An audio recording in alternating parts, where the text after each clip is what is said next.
Doctor रहमतुल्लाह कुरैशी साहब, थोड़ी सी आप क्योंकि आपका प्लांट टेक्सोनॉमी या आसान लफ्ज़ों में लोगों को समझाने के लिए प्लांट आइडेंटिफिकेशन का एक एक्सपर्टीज़ है शहद के उस एस्पेक्ट से ख़ास तौर पे, क्योंकि वैसे तो आपने बहुत सारी रिसर्च की हुई है शहद के हिसाब से, फ्लोरा के लिहाज से,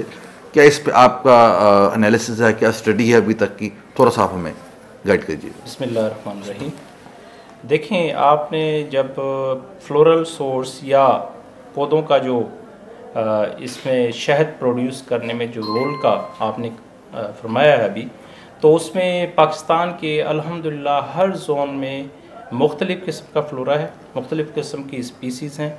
मुख्तलिफ़ उसमें भी अनवा व अक़साम हैं। यानी कि एक समझ लें कि जब हम बेर की बात करते हैं, फ़र्ज़ करें तो बेर के अंदर भी 6 जो प्लांट स्पीसीज़ हैं, या कह लें कि 6 अक़साम की बेर हमारे यहाँ पाकिस्तान में मौजूद है, और उनकी डिस्ट्रीब्यूशन, उनकी तकसीम भी अल्लाह पाक ने मुख्तलिफ़ जोन्स में कर दी है। अगर हम ज़िज़िफ़स ऑक्सीफाइला की बात करें तो आपको ये प्लांट ज़्यादातर फरी और गलियात वाले एरिया में ज़िज़िफ़स ऑक्सीफाइला यहाँ मौजूद है। अगर आप ज़िज़िफ़स स्पाइना क्रिस्टी की बात करें, जिससे कि यमनी सदर के नाम से मशहूर ब्रांड मौजूद है मार्केट में, और जो कि मेन्यूका के बाद, मेन्यूका जो टॉप क्वालिटी हनी है, उसके बाद उसका दूसरा नंबर है, और वो ज़्यादातर ज़ाहिर सऊदीया और यमन और इन एरियाज़ में वो पाया जाता है और उससे प्रोड्यूस ली जाती है। तो अल्हम्दुलिल्लाह पाकिस्तान में भी ये स्पीसी मौजूद है, जो कि ज़्यादातर थर डेज़र्ट और चोलिस्तान डेज़र्ट में यहाँ हमने रिपोर्ट किया है। इसके अलावा अगर आप ज़िज़िफ़स मॉरिशियाना की बात करें, जो कि ज़्यादातर अब तक जो हमारे यहाँ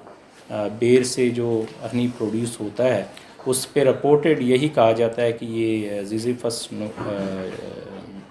मॉरिशियाना है, उससे रिपोर्टेड है। लेकिन उसमें भी मज़े की बात यह है कि ये स्पीसी ऐसी है जिसमें कि मुख्तलिफ़ किस्म की कल्टीवर या उसमें बहुत सारी वैरायटीज़ हैं,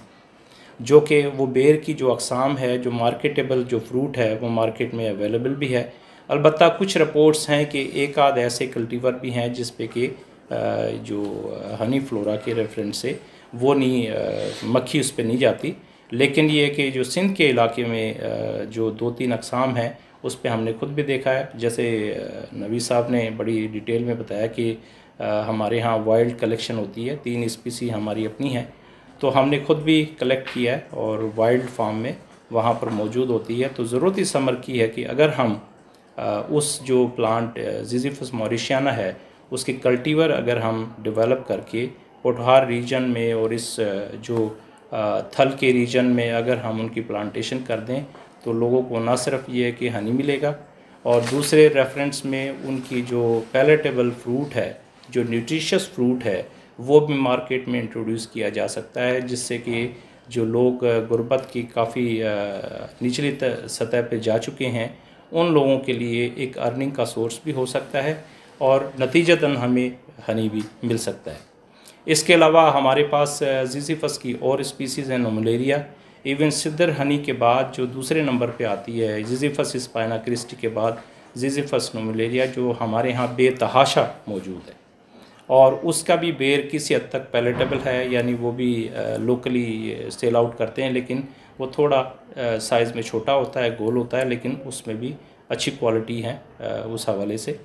फिर इसके अलावा अगर आप एकेशिया की बात करें, एकेशिया आजकल जो हमारे यहाँ जो इस रीजन में ज़्यादातर जो एकेशिया हनी जो मार्केट में मौजूद है, वो लिया जाता है मोडेस्टा, जिसको हम फुलाई कहते हैं। जबकि एक किकर को, जो हमारा जो देसी किकर है नाइलोटिका, और 2-3 और स्पीसीज़ हैं इसी के नाम से, इसी में बड़ी वेरिएशन है। मज़े की बात है कि वो जो हनी वहाँ से प्रोड्यूस किया जाता है, इससे कह लें कि 2-3 गुना ज़्यादा उसमें एक तो मेडिसिनल प्रॉपर्टीज़ हैं, क्वालिटीज़ हैं, और दूसरी बात उसका एरोमा बड़ा स्ट्रॉन्ग है। आप यकीन करें कि जब आप इन एरियाज़ में जहाँ पर ये किकर मौजूद है, अगर आप दरख्त के नीचे से गुज़र जाएं और उस पे फ्लावर मौजूद हो, मक्खी का एक भी मक्खी मौजूद ना हो, लेकिन आपको ऐसा लगेगा जैसे शहद का छत्ता कहीं लगा हुआ है, इसमें इतना स्ट्रॉन्ग एरोमा होता है। तो इस रेफरेंस से भी देखा जाए तो हमारे यहाँ बड़ी डाइवर्सिटी है। इवन मैंने ऑब्ज़र्व किया है, मैं ज़ियारत भी गया हूँ, तो वहाँ पर भी बर्बेरिस लाइसियम और बर्बेरिस बलूचिस्तानी का 2 स्पीसीज़ बड़ी आम तौर पे पाई जाती हैं। उसका फ्लावर भी बड़ा शोई फ्लावर होता है और नेक्टर उससे भी कलेक्ट होता है। तो हनी बी का जो फ्लोरा है बड़ा डाइवर्स है पाकिस्तान में।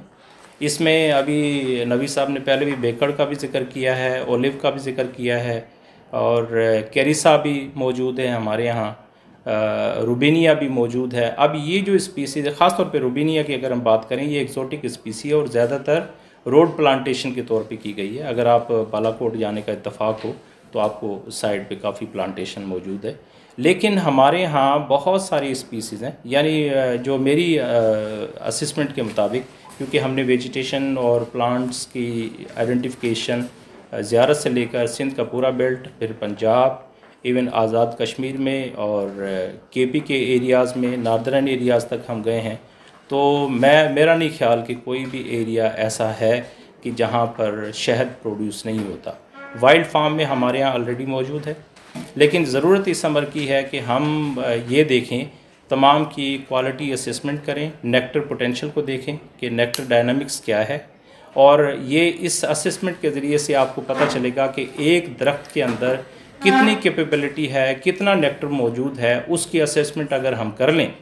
और साथ में फिर वो हनी इंडिविजुअली हर स्पीसीज़ का हम अलग से असेसमेंट करके उसको कंपैरेटिव एनालिसिस करें, तो हम मार्केटेबल, जो आप कहते हैं कि मेन्यू का हनी टॉप पे है, तो इसके मुकाबले में आपके पास नीम का भी हनी मौजूद है। नीम के हनी के बारे में तो हम कलेक्ट भी करते रहे, और हुक्मा हजरात यही कहते हैं कि अगर उसका हनी आपको मिल जाता है तो आँखों की बीनाई के लिए बहुत स्पेसिफिकली यूज़ किया जाता है, और ख़ास तौर पे जो अगर जिसको कहते हैं कि जाला पड़ जाना या मोतिया की इनिशियल स्टेज है, वो बहुत इसके लिए भी इफ़ेक्टिव है, लोग यूज़ करते हैं। इसी तरह अगर आप कैपेरिस की बात करें, कैपेरिस डेसिडुआ जिसका अचार भी मौजूद है, सुहांजना हमारे पास मौजूद हैं। We have lots of medicinal plant, बहुत सारी प्लांट्स हैं। तो मेडिसिनल हनी का जो कॉन्सेप्ट है उसको हम बहुत अच्छी तरीके से कर सकते हैं। हम हर जोन्स में अपने स्टेशंस बना के और उस हनी की प्रोडक्शन की तरफ अगर लोगों को, ख़ास तौर पे हमारे यहाँ जो पाकिस्तान का कोई 75% जो लैंड एरिया है वो रेंज लैंड्स है, और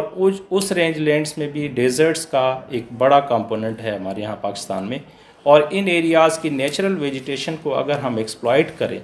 और लोग जो वहाँ रहते हैं, जो कि जिनके पास माल मवेशी के अलावा कोई और अल्टरनेट सोर्स नहीं है अपनी लाइफ्स को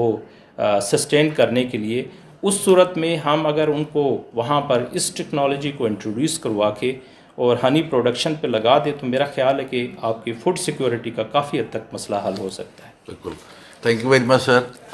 फॉर द अमेजिंग इंसाइट।